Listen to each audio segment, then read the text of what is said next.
Hello, everybody, and welcome to another edition of the Bengal Tiger Portal Podcast. I'm Matthew Bruning, and joining me once again is Shay Dixon here in person since Cox Wi-Fi does not want to help us. My Cox Wi-Fi is working, though. Yeah, yours is working, apparently. Apparently, it's just my area that always seems to have outages, so whatever, we make it work. Here we are in person doing a Portal Podcast. Billy could not be with us, but he was here this morning. Yeah, then he's on a long drive. He made a quick pit stop in Baton Rouge and then has a long drive ahead of him. But yeah, a lot to talk about. Obviously, the big news coming yesterday with Omar Speights transferring in to LSU from Oregon State. I have not been able to do my transfer analysis on him yet, but quick rundown of Omar Speights, what we expect from him, and we can get into that. Well, they said it became very clear that LSU had a need at linebacker, right? Because you look at the depth chart just coming into before adding Omar Speights, it was Greg Penn and Harold Perkins, and that's presuming Perkins plays like actual linebacker and not just like edge rushing. And then there was Wes Weeks. That was the only three scholarship linebackers back on the team. Wes Weeks' little brother, Whit Weeks, joins the team as an early enrollee. He's obviously got a lot of buzz around him, nearly cracked the top 100. It looks like a big-time steal for LSU out of Georgia. And then Christian Braithwaite is their lone other high school signee. So 5 total scholarship linebackers, only 4 for the spring. That wasn't going to be enough. Yeah. And they went out and clearly are targeting probably more than one linebacker. But Omar Speights is from Oregon State. He went and visited Bama. Like, he went in the portal a week ago, basically, but went and visited Bama, LSU. I think A&M was in there, or maybe he was going to A&M, one or the other. But ultimately, shortly after visiting LSU, announces he's committed to the Tigers. And we're looking at his profile here. Matty B. He's originally from Pennsylvania, moved out to Oregon for his senior year of high school, but started playing right away for Oregon State as a true freshman in 2019. 6 starts. The next year, COVID season, Pac-12 has a shortened year. He starts all 7 games. In 21, he starts all 13 games. And then this year starts all 13 games again and lands all Pac-12 first team, 80-plus tackles to lead the team. Yeah. You couldn't draw up, I don't think, a better... Like, you can't go in the portal and just do a creative player and be like, all right, no. Now I've got another Harold Perkins. But this gives you a guy for a year. Yeah, and that's what we were talking about whenever, I think it was like 2 or 3 weeks ago when we were looking at linebackers in the portal. Is like, all right, I think his name was Nick Alexander from Virginia. Oh, Jackson. Yeah, Nick Jackson. And he's still in because he can't go anywhere until the summer. Yeah, so I was like, you got him, who's obviously an all-ACC caliber player, and then after that it was like, who else? And then we saw some names that kind of trickle in over the past week or two, and you're like, okay, maybe they make sense, but, I mean, you look at Speights' resume, and I feel like this is along the lines of like a Jarrick Bernard Converse, maybe even Mekhi Gardner, even though Gardner came from a smaller school. It's like that's the type of player you want just to fill in for a year. And even though the rest of this class, and we've talked previously on the Portal Podcast, where it's like they've added a ton of players that have multiple years of eligibility. Ultimately, at this linebacker position, you just needed a guy that could come in and play at a high level for 1 year and then kind of move on from there, because I think they're going to recruit, more linebackers moving forward. But with the group they have right now with Penn, it's just such a young group. Penn, Perkins, Weeks. Like, there's not enough experience there, so you couldn't go in and get another second-year guy, in my opinion. Where does he fit in here? Because Matt House, the defensive coordinator, he likes to be multiple, but more often than not, that means having 2 linebackers on the field. Many teams will have more than that, but they used Harold Perkins a lot as an edge rusher. And do you, as someone who watches all the games and fans, should Perkins stay there? Does Perkins need to become more of a 3-down middle linebacker type? Because you could put Speights with Greg Penn, you could put Speights with Harold Perkins if you want to. What is your kind of immediate gut feel of hearing, oh wait, they've got a true middle linebacker coming? What does that mean for the rest of the room? I think ideally, and I need to watch his tape a bit more, but ideally you would like Speights and Penn to be the inside linebackers. And I think if you have Perkins continuing to be that kind of rover linebacker to where he could play jack, he could line up on the opposite side of, let's say, a Deshaun Womack or an Ovia Gofu. Like, the pass rush was so elite this past year with Perkins and Ojulari on the field together, and then you had Roy and Wingo and all those guys.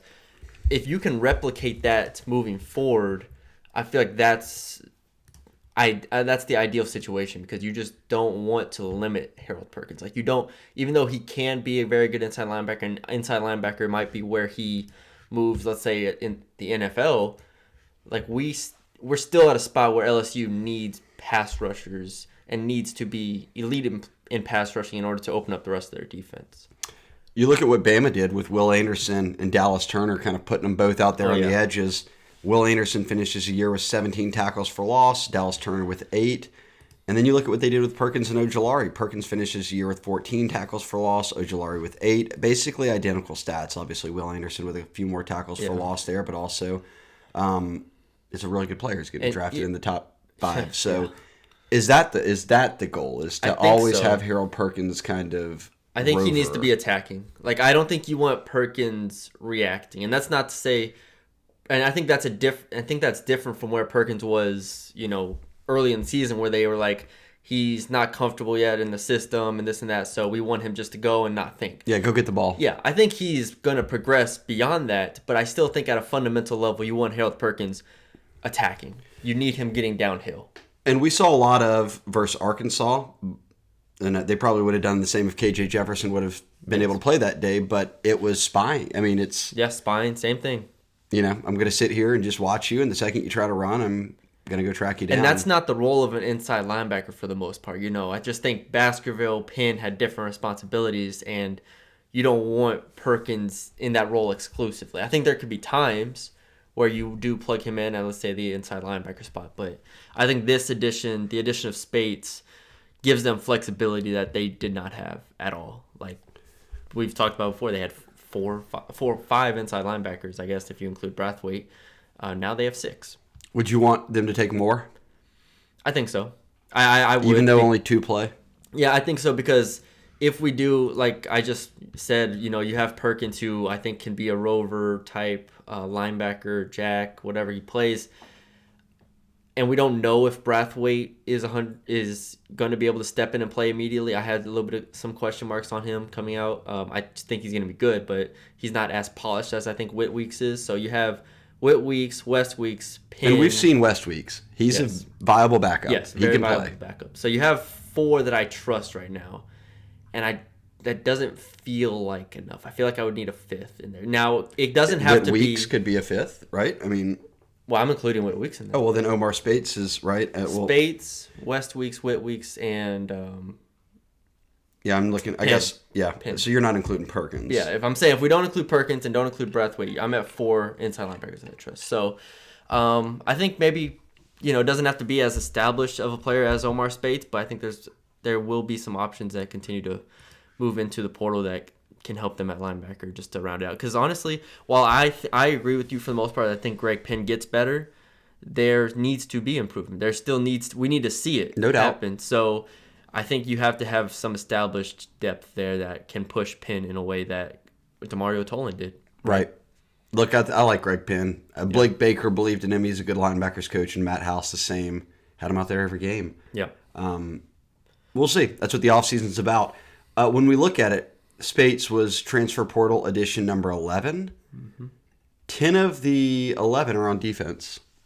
Were you surprised at the disparity there, or no, because defense, most notably corner and D-line, which is where they took, 1, 2, 3, 4... A lot of them. Yeah, 8. 1, 2, 3, 4, 5, 6, 7, 8 of the 11 additions are D-line and corners. Yeah, I mean, it makes sense considering, Ojulari gone, Roy gone, Gay gone, and then the defensive back, and the cornerback room especially, gutted. Obviously, the surprise of Demario Tolan leaving put them in a position where you had to go get linebackers.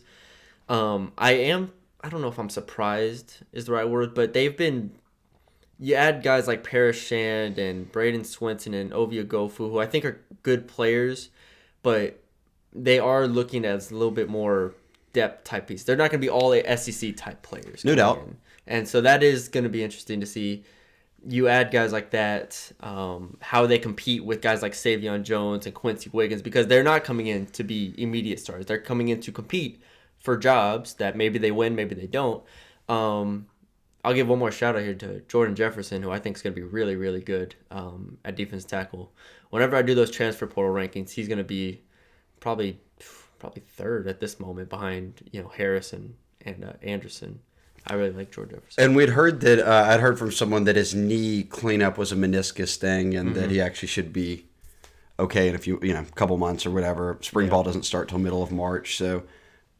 You hope to have him out there for that. Obviously, Deshaun Womack is in a sling, and we'll see if he's out there for spring or not. But regardless, he's going to be someone who you want to play early. But Swinson out of Oregon and Ogofu out of Texas are two jack linebackers that they clearly brought in to get Womack ready, to bridge the gap until Womack, your 5-star, is out there and can carry the lion's share of the snaps. You broke down Swinson already. You did a good piece on the site this week on Ovie Ogofu out of Texas. Yeah. It felt like Texas fans were like, great kid, all that, he's played, but his time's up. He's kind of about to get passed up by some guys, and that's all fair and good. They could have more depth than LSU has. Fine, both schools recruit very well. But you shared a bunch of clips and broke him down. He was a little better than I thought he would be. Yeah, he impressed me more. Not gaudy numbers. No. He only had 2.5 sacks last year. I think he had somewhere like 5 or 6 tackles for loss. But he played a ton. And he pushes the pocket. Yeah, he started 20 games over the past 2 years at Texas. He was able to bother Bryce Young, bother Max Duggan. Both those games he played a ton in. I was really impressed with. He's not the fastest guy. He's not the shiftiest guy at the jack position, but he's strong. He's experienced, and like you said, I think he serves the purpose of being a buffer for Deshaun Womack. Maybe Deshaun Womack comes in and starts day one, starts immediately against Florida State. That would be great. If he's not quite ready, you have Ovie Ogofu, who's going to be a 6th-year senior and has that type of experience that you can just plug in and play. Do you like him more than Braden Swinson? Who's younger? Swinson's a good bit younger. Swinton's younger. Swinton's more athletic. Swinson has a little bit higher upside. Like, I can see why Texas fans would be like, Ovie Ogofu had reached his ceiling to a degree. Like, I can see that. He's not this like wow type player that's going to put up 6 sacks in a season, but he does serve the role and he serves the purpose of creating that buffer and being a viable option for them at jack. Which with Swinson and Womack, you were kind of there like, okay, you have 2 young athletic guys that could be good, but we need to give them a little bit of time. Ogofu gives you, even more insurance at that position. And here's something to remember. Ogofu played for 3 years for Brian Kelly at Notre Dame. They recruited him, signed him, played him for 3 years. So they know what they're getting in the locker room, on the field. And that's big because you lose those senior, or Gay, Ojulari, and Roy. You lose those kind of leaders on the defensive line. So you bring in a guy who should be a leader. No doubt. And you get back, look, they've got Mason Smith back, Makai Wingo. They've got some really talented defensive linemen. And then guys that we're anxious to start to see kind of grow their career. Savion Jones, Quincy Wiggins coming off his freshman season. It'd be fun to watch. Jacobian Guillory is a veteran in the mix as a nose tackle with guys like Jordan Jefferson and Jalen Lee. So they definitely have upped the depth at D-line and corner, which Brian Kelly said was priority number 1. 11 total signees, only 1 on offense. Aaron Anderson out of Alabama, who's going to help him out in the return game as well. But right now they sit at 77 of 85 scholarships filled. I'm only counting initial counters here. And what an initial counter is simply put, players who were initially on scholarship when they joined the team. So 2 guys who started games this year, Josh Williams at running back and Damian Ramos at kicker, were walk-ons who were given a scholarship over time. If you include those 2, just let's say they're back on scholarship, that's still 6 open spots. So a lot of wiggle room for them. On offense, 34, 35 guys, if you're including Josh Williams, 39 on defense, and then 4 on special teams, 5 if you're including Ramos. But the breakdown on the numbers, 41 players on scholarship are back. And again, if you include Josh Williams and Ramos, you're at 43. High school signees, 25. Portal additions, 11. And again, putting them at 77. If you add the walk-ons, getting close to 80, but still have 5, 6 open spots left. More, depending on how you want to use it.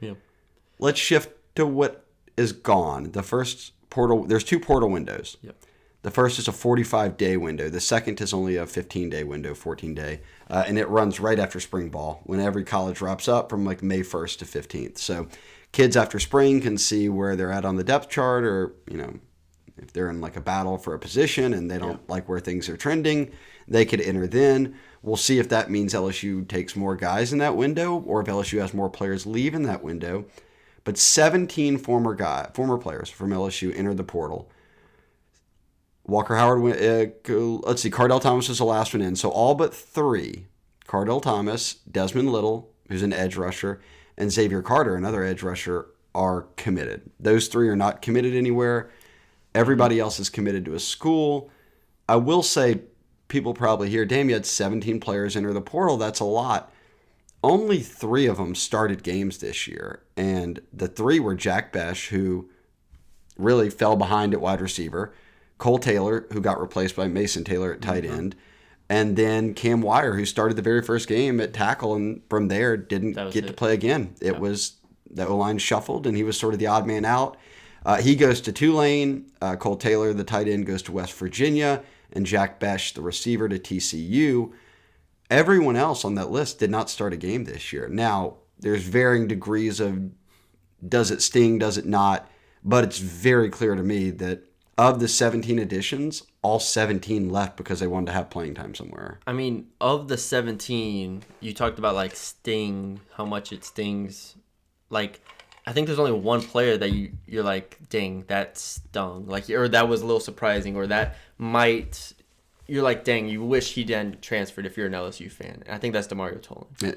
I was about to say, I think it has to be DeMario Tolan. That's the top tier. That's the only one to me. And everybody else, it makes sense. You could see it happening. They might not play next year. Like, the rest of it made sense. The Tolan one is, in my opinion, the one that you're like, that stings. The rest, and obviously Walker Howard is a big deal because he was so highly recruited, so highly rated. Louisiana kid, quarterback, all this stuff. Like, that happens, and that's probably tier 2. But Tolan is a tier above for me. Yeah, I think that the best way for me to describe DeMario Tolan, who went to Auburn, so they have to play him now, but it's the combination of that he was a freshman, so he had a lot of playing time ahead of him, and you could have banked on him, but he's the only one of the 17 who was trending towards playing time. Yes. Everybody else seemed to either be kind of stuck where they were in the 2 deep or wherever they kind of were on the depth chart, or like the aforementioned few guys who started were starting and then were no longer starters. Oh. While DeMario Tolan didn't make any starts, his actual playing time, like on the field at linebacker in games that mattered, was increasing. So I would agree that that one stings the most. Walker Howard, for me, the goal for LSU had to be at quarterback to get into next season with your 2 best options. And they did. Garrett Nussmeier and Jaden Daniels. Jaden Daniels announces his return. Nussmeier obviously is not in the portal, did not enter the portal, will be here for the spring, will battle. I feel like there's so many, and in the age of the portal, I can't freak out about a quarterback, like young quarterback leaving. No. It's going to happen. You're not just going to sit around with 3 talented quarterbacks on your roster. The 2 that we actually know what they can do on the field are the 2 that they kept. And Jaden has 40-plus starts. Garrett looks like a very viable backup and will compete to play. And obviously when Jaden's gone a year from now, Garrett is the clear-cut starter. And there's no need to go portal chasing for a guy better than him because he would be one of the best players out in the portal. There, you're ready to roll with him. I feel like LSU fans are so up in arms over Walker Howard and leaving and being like, oh, he didn't want to compete. He didn't want to sit and wait his turn or whatever. Where's that same energy for Garrett Nussmeier actually staying and actually competing and actually riding it out maybe 3 years before he becomes a starter? I just feel like LSU, it's misguided for me. If I'm LSU fans, I don't really care about Walker Howard. Yeah. I care a lot more that Garrett Nussmeier decided to stay. Yes, especially, and that's what you mentioned it. The goal of the offseason was to have 2 of those 3 quarterbacks pretty much in the room. And when Jaden Daniels, who was the first domino, once he decided he was coming back, then it became Nussmeier or Howard. And Howard obviously had the much longer path to playing time, which again is why it makes sense that he left. Now he goes to Ole Miss. They bring in Spencer Sanders as well.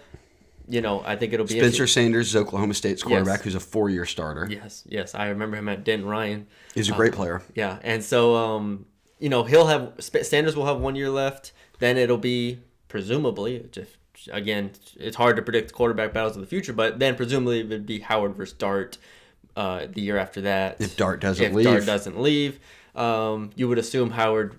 But again, Howard's path to playing time makes a little bit more sense there to where he could start in 2024, presumably, if you look at that. But that was the interesting one. That's the one that got everybody riled up. But ultimately, if you're an LSU fan, you have Jaden Daniels and Garrett Nussmeier on your roster. I mean, there's not many teams in the country with a better 1-2 at quarterback than that. You'll take it. Yes. We'll run you down the list of the 17 guys so you guys can know where they're headed. Walker Howard, again, the transfer portal window closed this week, so nobody else can enter until May. But you can still be recruited out of the portal. So teams are still obviously going to be going after guys. LSU announced today on Friday the Omar Speights edition, and we're beyond the portal window. So the action will continue, but I'll run them down in order. This goes kind of position, offense to defense. Walker Howard, quarterbacks, going to Ole Miss. Jack Bess, wide receiver to TCU. Cole Taylor, the tight end, to West Virginia. Cam Wire, offensive tackle, to Tulane. Cardell Thomas entered as a senior grad transfer, but has not picked a school. Xavier Hill, who's a backup offensive lineman for him, to Memphis. Marcus Dumerville, another backup offensive lineman, to Maryland. The two edge rushers I mentioned, Xavier Carter and Desmond Little, have not picked a new school. Philip Webb, who wasn't on roster this season, I think it seemed that they had talked about medical issues had led to him leaving. It looks like he's going to get another shot. He's going to Jackson State.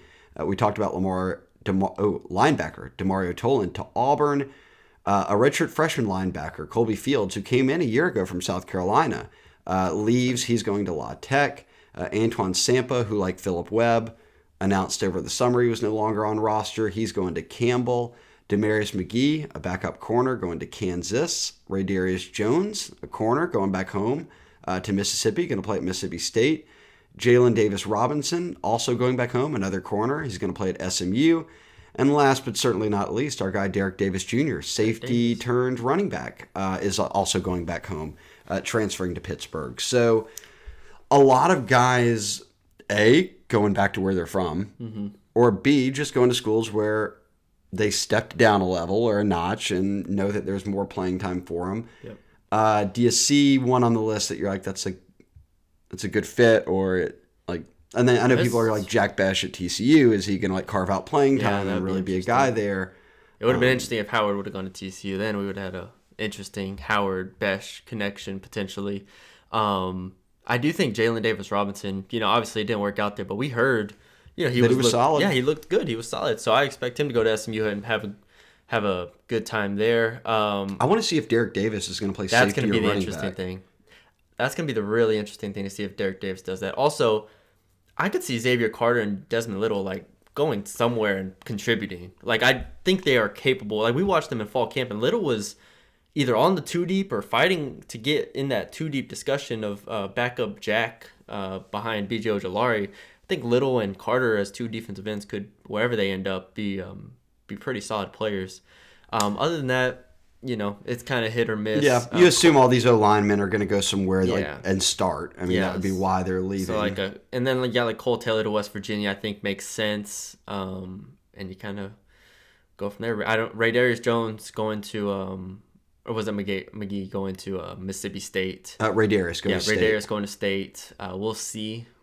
State usually has pretty good DBs. I know they had one this past year. And he was out all season with an academic suspension, so he really hasn't played. Yeah, so we'll have to see. Since 2021. Yeah, those two, McGee and Ray Darius, will be interesting to see. Because they're going P5, so they'll have to crack the two deep there. I think, for me, it's pretty clear Demario Tolan going to Auburn is the one where you're like, all right, he's probably going to start, and then you're going to have to play him. Yeah.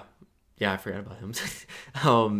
That's going to be the one. Whenever they play Auburn, it's is Coy Moore still there? You could have Coy Moore and I guess Mario Finley's still there. And Finley. I don't know who's going to start a quarterback for them, but not Spencer Sanders. Yeah, not Spencer Sanders. So that's a good rundown though. That's honestly, like we said, that's really not a bad group leaving. Like, you look across country at a lot of people got hit harder than that. You look at the SEC.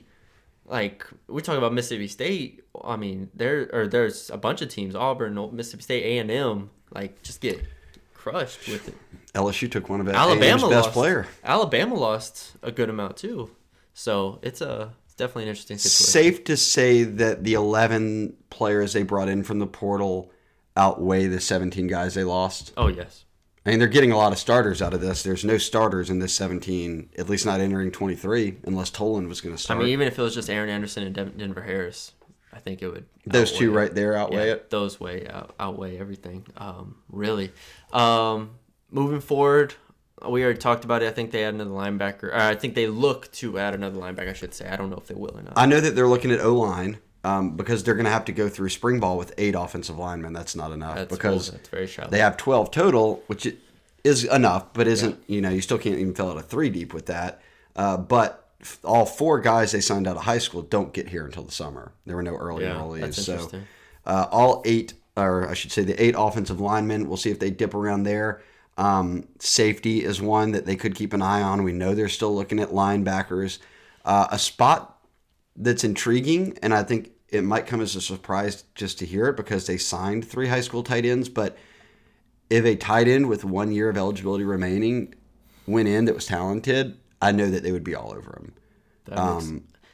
Just to bridge that gap of like, okay, Mason Taylor and that guy, and then we can bring along Pimpton and McGohan and Markway, and right now it's Mason Taylor and just those 3. So like they have to be ready to play. And all 3 of those freshmen, I think, have question marks as if they can play immediately. In different little areas. In different ways, right? Obviously, Markway coming off the injuries. McGohan's pretty light. I mean, Pimpton's tall, kind of has... Pimpton and McGohan kind of go together in terms of they're going to have to round out their blocking ability, kind of figure out how they fit within the offense. Mason Taylor... It took Mason Taylor, in my opinion, like 5 games to figure out how to block and kind of figure everything out. There were clips in the first 4 games of the year where he was just missing blocks or just getting blown off the ball. It's kind of like it takes time, so that's why it does make sense if you can go get a 1-year guy to give Pimpton, McGohan, and Markway that time, kind of like a Womack situation, right? They're all very, very talented. We think they're going to be really good players, but if you need to bridge the gap for a year, because I said it last podcast, like, expectations have now changed. The first year is the first year. Every year from here on out, this team will be competing to win a national championship. Like, that's going to be obviously the end goal. There's no more getting 8 wins, right? Like, you're going to be top 10 in the preseason rankings, and you're going to try to compete to make the playoffs. Like, so with that in mind, it's not about like, oh, let's see if McGohan and Pimpton can do it. No, let's try to go get one guy that can fill that tight end position next to Mason Taylor and put us in a good spot there. We'll wrap up this pod by playing a little game. We'll both answer it. 11 transfers. I'll name them. You tell me if they start in week 1. Okay, go ahead. There's only one on offense, Aaron Anderson, wide receiver. And to give you guys the lay of the land, right now your top returning receivers would be Malik Neighbors, Brian Thomas, Kyron Lacey, and then you've got guys like Chris Hilton, Landon Ibieta. Does Aaron Anderson bump out Lacey? Is he starting week 1? I think Anderson starts in the slot position. And Malik and Brian Thomas starting as well? Yeah, on the boundaries, yeah. I'll agree. I think Aaron Anderson does start in week 1. I also think he may be starting it as the punt returner. Return man. We'll see how that unfolds. But, okay, so they're 1 for 1. They've got a starter already. We've only named one guy. D-end, Paris Shand. And this is Ollie Gay's position. Savion Jones played there in the bowl game when Ollie Gay was out, not playing in the bowl game. Quincy Wiggins is obviously going to be in the second year.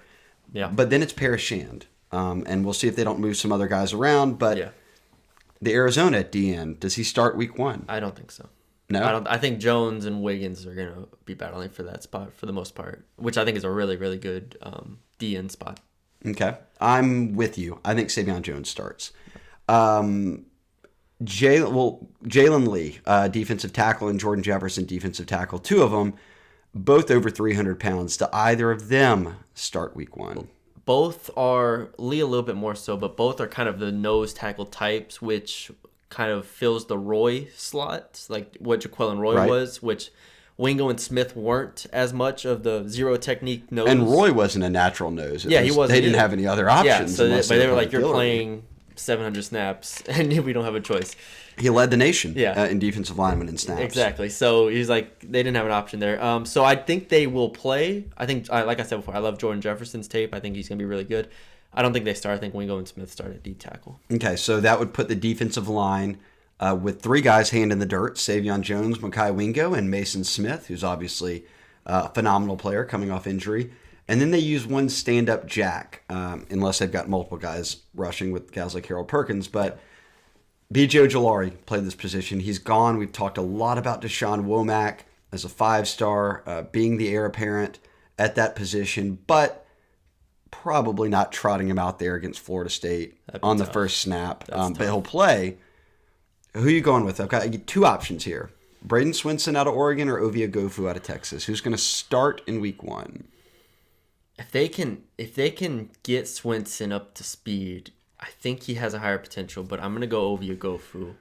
I just think that he's safe is the wrong word, because safe has the context of him being like not good. I think he's good, but I think he's also the safe and the high floor option there. I'll go the other way. I'll go Swinson and think that because he is on, they all are, but these guys will be there for spring ball. You'd think Jamar Cain's putting a lot of effort into getting them up to speed. Yeah.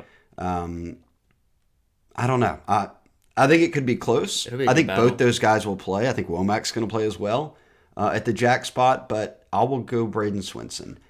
Linebacker, this is one we let off the podcast with. They sign Omar Speights. They don't have many other options right now. If you had to put 2 middle linebackers out there, you'd almost have to put Harold Perkins in that mix. Yeah. Thoughts? Speights.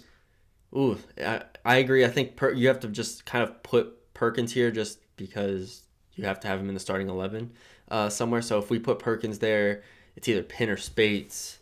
Speights is more accomplished to this point in his career. I mean, that's for sure. I think Penn has the tools to do it. Just pencil in Speights for me. I'll pencil in Speights, and I won't be surprised if it's Speights and Penn, and that Perkins is kind of rovering around in whatever formation they go with. Because they did go 4-3 a bit last year too, even with all 3 linebackers starting: Penn, Baskerville, and Perkins. Well, a guy with Speights he started 4 straight years of football in the Pac-12. Was all Pac-12 this year, so I do think he'll start week 1. One of these, I think, this is the easiest answer we'll have so far. Denver Harris at corner. He's my cornerback 1. He's the best corner on the team. Yeah, he's my cornerback 1. It's not close. Corner 2. Now, you've got some options here. You go first. This is tough. This is going to be tough for me until I see them on the Let's combine corner and nickel, because I think the options in terms of the transfers here are similar, because there's guys who have versatility. You've got Zy Alexander from Southeastern, J.K. Johnson from Ohio State, and Deuce Chestnut at Syracuse. I think Chestnut's the best out of those 3. And then I would have Zy Alexander, then J.K. Johnson would be my order. I'm not mad at that. Okay. I honestly, you could put them in any order and I wouldn't be mad at it. Deuce had a really, really good freshman sophomore year at Syracuse. Obviously, Zy Alexander, the question is coming from Southeastern, taking that jump. I think he can. But he was a great Southland player. He was very good. Very, very good. And he had a bunch of big offers. And then J.K. Johnson is the highest rated of all of them, coming in as a top 50 player 2 years ago. Then got hurt. Then kind of got I think he started some games this year, and then they went in a new direction. But he's your speed guy, too. He can turn and run. You've got Denver Harris penciled in. You've got Sevyn Banks and LaTerrence Welsh coming back. Really, that hinges on if Banks is ever healthy, and then how much Welsh jumps from year 1 on special teams to year 2 as actually playing. You would think bringing in all these transfers, they want them, it would be to start, to play. I'll go Chestnut at the nickel. I agree. Just to pencil him in there. It feels, it feels right. 5'10", or so, very, very fast, good ball skills. Plays a lot bigger than he is. Bigger than he is. He's definitely not scared of contact. I have the opposite. I say the opposite about Zy Alexander. I think he needs to be more physical in a lot of situations. But Chestnut, while he's not big, he's not afraid of contact. The other cornerback spot, Alexander or Johnson, is really tough. I'll go Johnson for now. Okay, I'll go Alexander because I just think he's played more. Yes. that he may have a built-in advantage. It just has a lot of playing time already. But Johnson's intriguing just because natural speed. He's young. We've seen a little bit of him at Ohio State, but not a ton. But that's the 11 guys we named. Again, 10 of them are on defense. So point being, more than half of them we said would start.